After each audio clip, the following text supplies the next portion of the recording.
श्रीमद्भागवतम प्रथम स्कंध 11 श्लोक।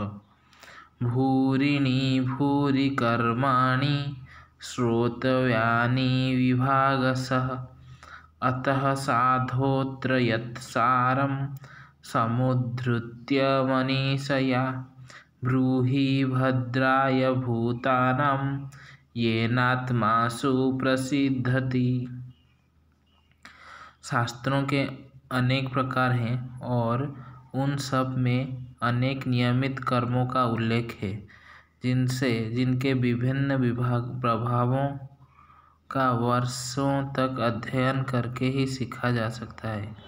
अतएव हे साधु, कृपया आप इन समस्त शास्त्रों का सार चुनकर समस्त जीवों के कल्याण हेतु समझाएं, जिससे उस उपदेश से उनके हृदय पूर्ण रूपेण तुष्ट हो जाए। ओडिया रे सेमटा लिखाइले आम जगन्नाथ दास।